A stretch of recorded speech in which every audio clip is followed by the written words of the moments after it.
ya 64 nchi yetu ilipounganishwa kutoka katika nchi mbili, Zanzibar na Tanganyika, kwa Jamhuri ya Muungano wa Tanzania tarehe 26 mwezi wa 4 mwaka 1964. Tunu ya amani imeendelea kuwepo, imedumu mpaka sasa, na tunapoendea uchaguzi huu nadhani ni uchaguzi wa 7 ndani ya vyama vingi. Of course tumeenda vizuri, lakini kwa kadri teknolojia inavyozidi kukua, matumizi ya media yanapozidi kuwa na uhuru zaidi au kuongezeka, wakati mwingine kumekuwa na hali za hapa na pale za taharuki wakati fulani, kwa sababu aidha kutokuwa na mwelekeo wa aina moja wa watu wakati fulani wameweza kusababisha wengine hofu miongoni mwa Watanzania. Sasa sisi kama viongozi wa dini ni kuileta jamii pamoja na kufundisha namna ya kuyapokea yaliyo mema, lakini pia tunajua kwamba Wakristo au wafuasi wetu wa dini zetu wamo ambao ni raia wa kawaida, wako viongozi wa serikali, wako viongozi wa vyama mbalimbali, wote ni wa kwetu, lakini wajibu wetu ni kuwaweka pamoja. Pale tunapopishana tufundishe wawe na roho au moyo ule wa kuridhiana, wakubali kwamba sisi ni Watanzania.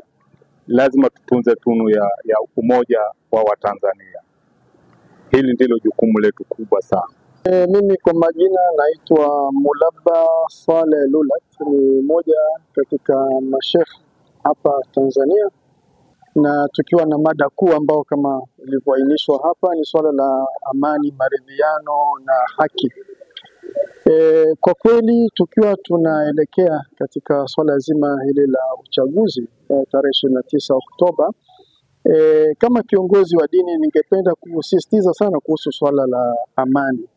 Na swala hili la amani ambalo tunajivunia sana kama Watanzania limejengwa na lina mizizi mikubwa na lina misingi yake, kwamba viongozi wetu wa kidini, wazee wetu wamelichangia sana ili kuliweka. Kwa hivyo tunahitaji kulitunza jambo hili, ni tunu kubwa ambalo tunajivunia kama Watanzania. Na hapa ndipo pia tunataka kuwaelekeza Watanzania kiujumla kwamba swala hili la masuala ya vurugu tunazosikia katika mitandao na kadhalika ni swala ambalo tunahitaji kuwa makini sana na kujua kutofautisha baina ya mchele na pumba.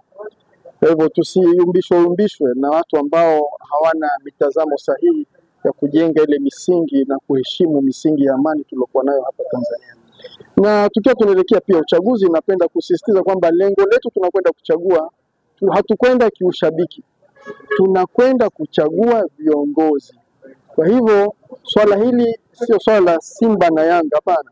Ni wewe unakwenda kumchagua kiongozi ambaye unaona kwamba huyu anatufaa kwa ajili ya maendeleo yetu ya amani, maendeleo ya kiuchumi, maendeleo ya kijamii, ya kisayansi, ya kiteknolojia. Huyu mtu anatufaa katika maendeleo yetu. Huyu ndio unayekwenda kumchagua, haukwenda kufanya ushabiki. Kwa hivyo ikiwa ni swala unamwona diwani huyu ni wa chama chako ndio, lakini kama hafai na huyu ambaye tuseme ni wa Chadema anafaa, unafanyaje? Unamchagua yule ambaye anayefaa.